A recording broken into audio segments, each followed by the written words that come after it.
First night out. Barry unlocked the storage door, standing in the middle of it, and pushing it slowly open as if revealing the most fantastic thing to the world. And not a poorly stacked storage room. But the man seemed not to care. He rushed in, grabbing the broom and breaking the head off. Larry followed him in with much less gusto and a more methodical approach. Mainly because his brain searched for anything to latch onto and not to think about mighty alone at home. Alone, scared, and hungry. He grabbed the one with a telescopic stainless steel handle. He could use it as a reach weapon and as a close-up weapon. We put knives on this and bam, Barry stabbed the air. Or like this. Larry swung it like a bat. Or like that, is that? Oh shit, smart, Barry said, turning around. I want one too.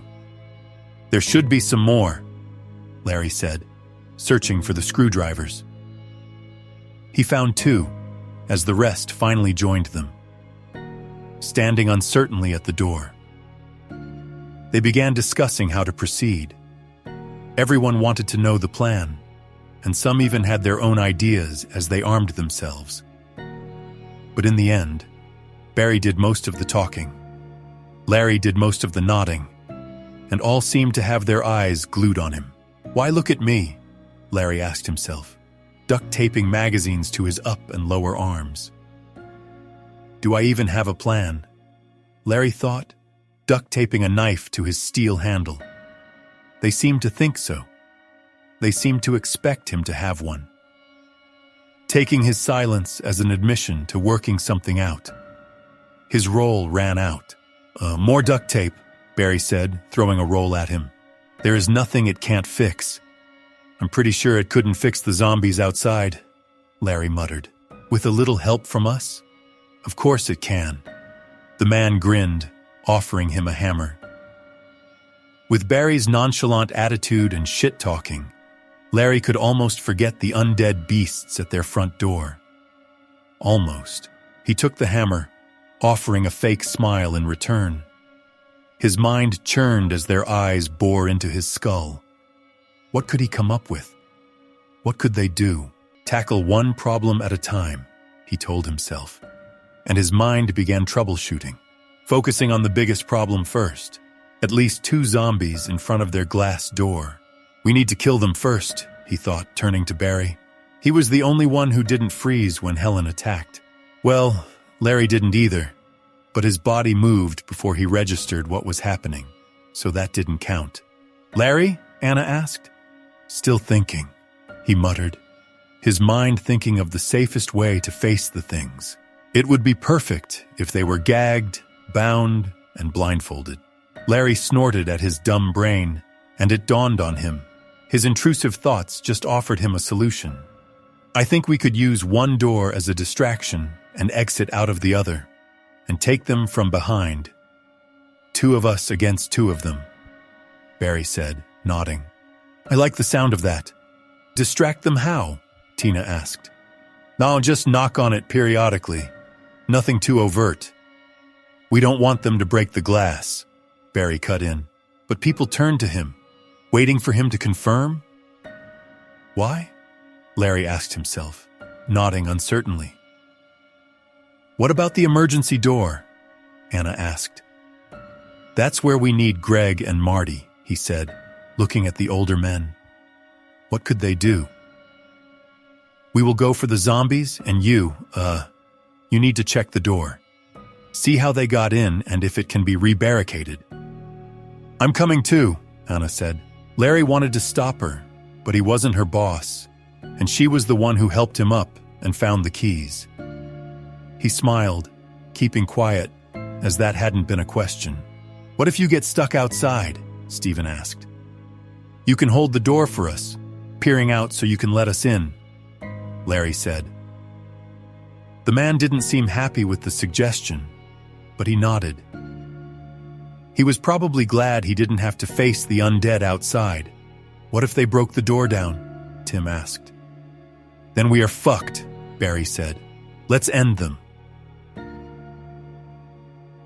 Greg, Marty, and Stephen removed the tables as Larry stood to the side, listening to the things shamble and moan, bumping periodically against each other as if attracted by the noise the other was making.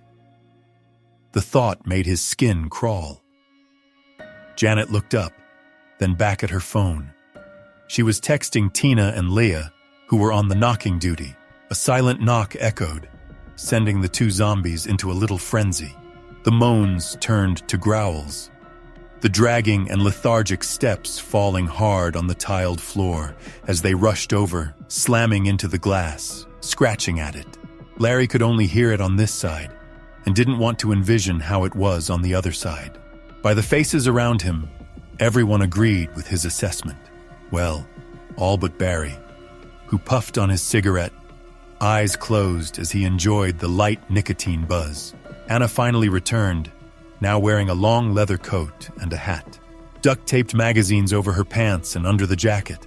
He could see the bulge around her biceps and wrist as she carried a frying pan. A frying pan? Larry blinked at the woman, hardly believing his eyes. They didn't have the best options, true, but a frying pan seemed insane. But well, he had a spear made out of a metal broom handle and an adjustable wrench tucked in his belt. So who was he to judge? And a screwdriver, as if that would do any good. Stephen cleared his throat, and Larry turned to him. The door was ready to be opened. Shivers ran down his spine, anticipation and anxiety making his hands shake and his stomach twist. Barry puffed out the last of his cigarette, exhaling the smoke and finally opening his eyes. The man was ready for business, and that made Larry even more nervous. He closed his eyes, counting to 10, and exhaling deeply, calming his nerves. "Text them," he whispered. Another silent knock, and the shambles turned to a run as the things growled and slammed against the other door. Larry was the first through the door, the metallic smell of blood and the stench of sweat filling his nose. He looked left, then right. The green door seemed unbroken. The two zombies taking up all his attention. He moved as slowly and silently as possible, his tiptoes barely touching the tiles as he closed in. Barry joined him. He too moved in a crouch, his longer spear held in both hands. Larry held his breath, closing in, aiming, and waiting. The carpet on the other side moved, revealing two silhouettes. The zombies went wild, growling, snarling, and scratching at the blurry glass. Just one more step, he thought, his lungs burning as he didn't dare to breathe. Larry made that last step, planting his feet and pulling his hand back. The stainless steel spear glistened in the fluorescent lighting. He waited, his lungs burning, his muscles taut, but he held back, allowing Barry to take his position.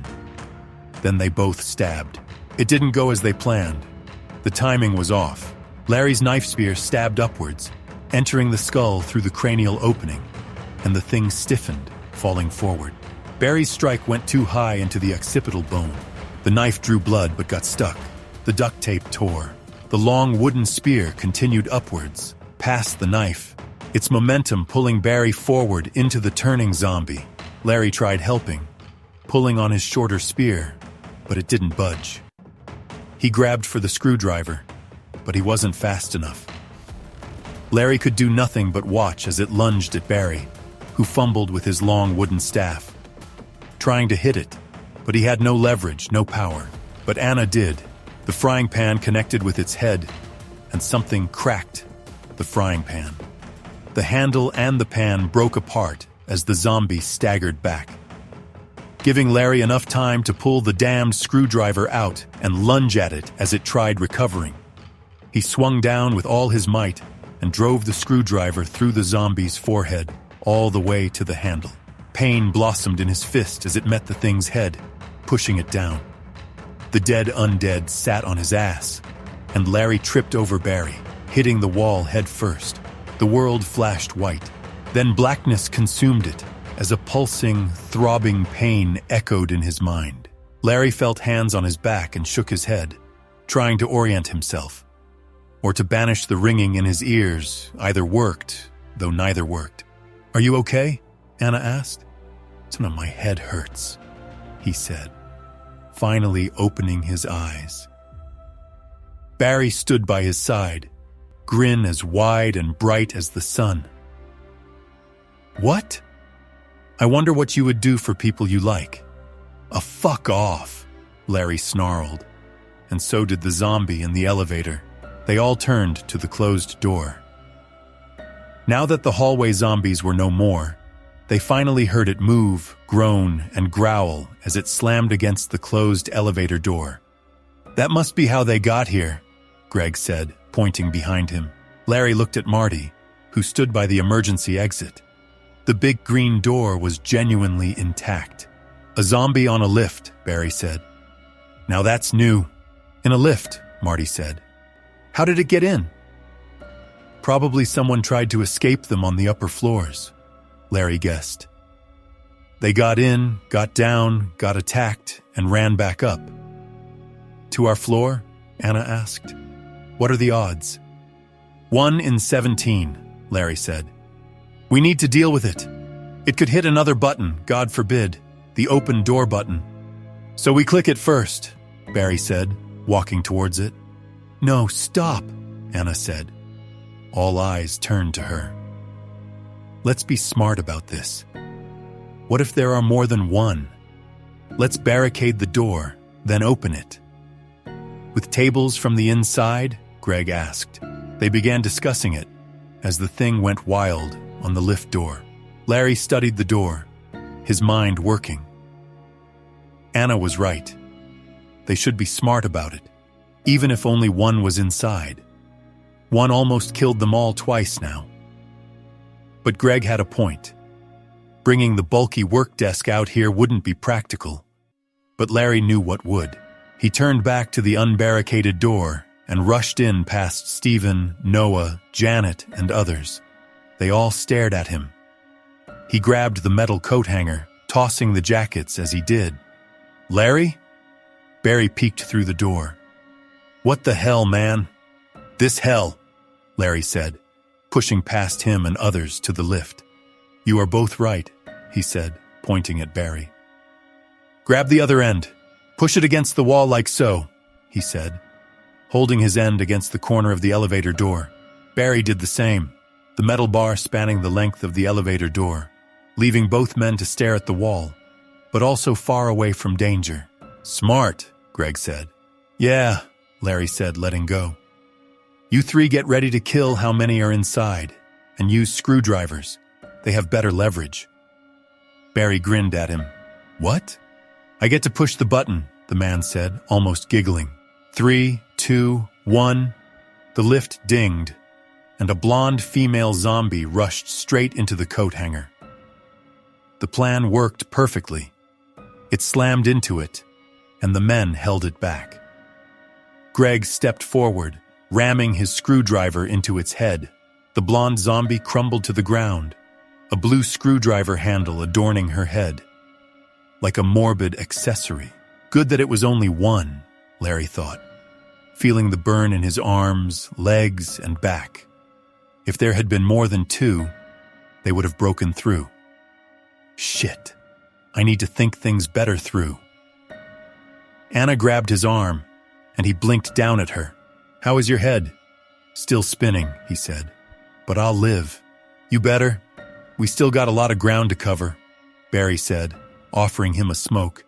I stand by my fuck you. Mr. Ride saved his Mr. Died. So yeah, you can fuck me. Barry winked as if that was the cleverest joke ever. Larry stared at the man, then shook his head. "We need to wash up first." "You do? I didn't get my hands dirty," Barry said, lighting up another one. Larry smiled weakly as they returned to the office, his aching head and throbbing mind turning to Mighty. Just until the sun sets, he thought. Then I get home. Larry let himself lie down, resting in a beam of sunlight as the whole damned room spun. The scene replayed in his mind's eye. The stab, the drop, and the helplessness as he tried pulling the spear out, and the terror as Barry missed. If the zombie had turned to him, well, Anna would have probably got there in time. Probably, he thought, his mind turning to Helen's attack. The terror he felt as those jaws rushed at his face. Soft footsteps sounded on the carpeted floor, and Larry cracked one eye open. The room still spun, and the sun still shone. And Anna still looked worried sick. This time, she brought him a glass. "Can you sit up? What's that in your hand?" "Something to ease the pain. Marge's bag is still here." Larry frowned, sitting up. "Thanks. How is that relevant?" "She was the med lady?" Anna asked, as if it were obvious. "Even I knew that," Barry said, holding forth the steel handle with a screwdriver attached to the top. Actually, it had 2 handleless screwdrivers duct taped to the top. A new and improved spear. "Thanks. How's the head?" "Painful. How is the planning going?" Larry asked, drinking the medicine. 2 more resting spots added," Barry said, grabbing a cigarette. "You want one?" "I have a headache." Barry's eyebrows shot up. "So what?" "I don't want one, thanks." "Suit yourself. I would advise you and everyone else to hit the head before we head out," he said, walking away. "He's a strange man," Anna said. "Yeah," Larry said, letting himself lie back down. Anna stayed with him for a bit longer, keeping him silent company, but she too went to the kitchen. Or maybe the toilet, as Barry suggested. He was strange, true, but, well, he was also extremely adept at apocalypse, survival, this whole shit. Whatever it was, he drifted off into the nightmare land, where zombies hunted mighty down, where his dog refused to listen and got bitten, turning, and Larry had to watch as it stood back up, growling and snarling, coming for his throat. Larry couldn't defend himself. He could only watch as the thing he loved most in the world sank its teeth into his throat. Then they both rose, dog and owner together again, as undead abominations. Still, they played catch, with Barry being the ball. It was kind of wholesome and creepy at the same time. A hand touched his cheek, and Larry's eyes opened slowly. Anna sat beside him, her leather coat back on, as sterile blue lights buzzed over her head. And didn't spin. It's sundown. Finally, he thought, pushing himself up. "I'm coming, my boy. I'm coming." The whole group stood by the door, both those leaving and those staying. Staring at each other, no one said a word. No one moved to open the door. The whole situation felt unreal. Larry had known these people for almost 7 years, but rarely spoke to them. Barely knew some of their names, or not at all in some cases. In a lot of cases, he thought, looking over the 24 men and women staying behind. They looked scared and angry. Larry turned to both groups that were leaving.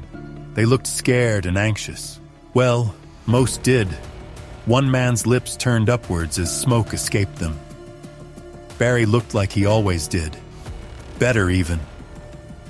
Larry nodded at him, counting his lucky stars that that psycho was on his side, and turned back to the ones staying behind. "Are you sure you want to stay?" Dominic nodded. "Good. Well, I wish you all the best. Barricade the door and be ready." "Same to you. I hope you get where you are going," Dominic said, offering his hand. Larry took it. "Everyone ready?" Barry asked, opening the door. "Guess we are," Larry thought, doing one last weapons check. 2 screwdrivers, 1 spear, 1 wrench, and 1 hammer, as well as a backpack with 2 water bottles, an apple, and 2 knives. Just in case. "Let's go," Larry said, following Barry out. The musty and sickly sweet smell of drying blood climbed his nostrils and hammered at his brain. Jesus, he thought, cringing as they passed through. That was bad. Terrible. But it was almost over. Anna unwrapped the doorknobs, turning to look at him. Larry nodded, taking point. Barry went on his left, closer to the exit, and covering his weaker side. Norm had Larry's right side. Greg, Marty, Noah, Stephen, and Tim brought up the rear as Tina, Anna, Janet, and Leah held the middle. Larry took a deep breath and pushed the door open. Nothing attacked them. That was a good sign. A bad sign was the bloody trail leading up and down the stairs, meaning they probably had more than one zombie above them. Then there was Helen's half-eaten body. "Zombies eat their own?" Larry asked, pushing the door fully open and inching forward. Looking up and down the stairs. Seeing no immediate threat, he signaled for the rest to follow.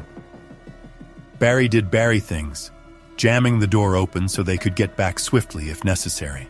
Hopefully they wouldn't need to, Larry thought, half crouching, half crawling to the edge. The whole building seemed to groan under its own weight, or maybe it was the distant zombies. Their groans and moans blended into one barely audible background track as they reached the corner. Larry peeked around it. 8 undead turned to at least 17, if not more. Fuck, he thought, staring at the things mingling around, moaning and groaning as they bumped into each other, the white Ford and the entrance door. Even Barry went pale at the sight. Shit, Larry thought, turning back to wide-eyed faces. All stared past him. We need a new exit strategy, Larry thought, tapping Barry's shoulder. The man looked up, a question mark on his face. Back, we, inside. Larry mouthed at the man, and Barry scowled. What? We need. Outside. Barry mouthed back. No. Go. Back. Larry shook his head, lifting his 5 fingers. Minutes. Think. Barry's eyes narrowed, then he nodded. Thank God, Larry thought as they gestured for the rest to get back. They did. Now Larry and Barry were suddenly bringing up the rear, and every second felt like an eternity, with his back exposed. He could almost feel the undead eyes on him, all until the green door clicked shut without incident. Lucky, Larry thought, turning around to look back at all the faces staring at him. But for once, he had a plan in mind. The same things assaulting his nose will be their tickets out of this mess, or the building, at least. We will use these 3 as bait and draw the horde away from the door, Larry said. How? Anna asked. By using the elevator. Check for phones. Barry, give me a hand, and let's throw them inside. Phones? Tina asked. Yes, to play a song and make noise. And these things, Larry kicked the dead blonde undead, are food. But first, Barry said, offering Larry a cigarette. You know what? Larry said, taking it. I think you're right. He lit it, and the stench of the cigarette pushed out the sickly, sweet smell of death. Barry and Larry stuffed the 3 corpses into the elevator as the others searched their pockets. Cigarettes made the whole ordeal easier to bear. They found 3 phones, which was to be expected, for what grown-ass man or a woman goes anywhere without their phone. Larry tapped his number in each, texting himself and creating 2 more backup plans in the process. Oh, Barry, lead them out. We got 35 seconds, he said, turning on the alarm clock on one of the phones. See you at the corner, Barry grinned, leading them out. Don't take too long, Anna said, holding the door. Larry smiled at her, stuffing the phone in the back pocket of one of the zombies. She nodded, letting the emergency door fall close. Larry took a deep, smoke-filled and still stinking breath, clicked the ground floor button, and stepped out. He watched in silence as the elevator door slowly closed shut. He heard the gears move and groan as the metal box descended. Dozens of zombie moans followed the sound of the elevator moving, some over him, some under him, but all reacted. That was the point, Larry thought, opening the green door. The coast was still clear, and the group knelt by the corner. All had their eyes glued to the first floor, anxiously waiting. Larry crouch-jogged across the hallway, keeping his eye on the floors above him. The lift pang echoed as he reached the corner, and the moans, grunts, and shambles turned to growls, snarls, and steps. Larry knelt next to Barry, watching the things move to the elevator, but only the ones close to it. The zombies at the door seemed not to hear it, or they ignored it. Shit, what now? Larry asked himself. The whole plan was to move the zombies from the exit so they could escape. But that failed. There were still 6 at the door. The alarm sounded, and they exploded with movement. Like Olympic athletes, one moment standing idle, the other sprinting down the lobby, hurtling themselves into other zombies and straight into the elevator. The door tried closing on them, but couldn't as the things feasted on the dead zombies. The growls and snarls echoed as the things fought for position. Steps echoed in the stairway. Larry and Barry looked at each other, then back at the dark hallway. Nothing yet, but they were coming. "Move! Move!" Larry whispered, already taking point. Barry matched his stride as they crouch-ran down the stairs. 15 feet seemed like an eternity, and it was. Larry turned back. The elevator zombies still jostling for position, feasting or trying to. The alarm still blaring, or whimpering, now that it was covered in dead and undead bodies. But the steps from overhead did not wane. They grew louder, more frantic, growls and snarls following them down. And Greg and Marty were still on the staircase, lagging far behind. Larry gestured for the 2 men to hurry, letting the rest run past him. Noah held the door open as Barry took point outside, doing hopefully nothing but standing watch. Larry turned to the elevator, and they were still busy eating. He looked over Greg's shoulders, still saw nothing. But that could change any second. He felt his heart in his ears and mind as he crouched in the open lobby. A group of at least 16 zombies, not even 20 feet away, feasting on undead flesh. Another group, who knows how large or small, hurtling down the stairs. And 2 men he should survive with, taking their precious time closing the gap. He wanted to yell, to scream at them. He wanted to leave them behind. But Larry gritted his teeth, eyes scanning the lobby and the stairs. The 2 men reached him, passed him, and went out. Larry backed out, closing the door behind him. And finally, they arrived. 6 zombies rounded the corner of the stairs, all but falling down as they rushed, drawn by the still ringing phone and the growls of others. Larry watched them slam into the rest, like a mindless wave of drugged-out, burning men-goers. Only bloody, snarling, and dead instead of high, insane, and horny. Larry watched them for a moment longer, then finally dared to breathe. He took a deep breath of fresh night air for what felt like the first time in a year, even though it was barely a day. Larry exhaled, turning to face the night ahead of them. The lit streets of New York never looked emptier, nor dead. And yet he could hear them in the distance, shambling around and moaning. "I'm coming," he thought, the steel handle suddenly slippery with sweat. "Just a little longer." "Let's go," Larry said, retaking point. Barry grinned like a madman. You've just listened to First Night Out, the next chapter in the Larry and Barry saga, and the first long-form series in The Collapse. I release new stories twice a week, with The Collapse and the Kill List saga running side by side, plus the occasional standalone story for good measure. If you enjoyed this, hit like, subscribe, and share this with anyone who loves a dark, gripping story. And if you're craving a sharp dose of revenge fantasy, don't miss the Kill List saga. This episode is also on Spotify, with more podcast platforms coming soon. Thank you for listening, and I hope you enjoy the rest of your day.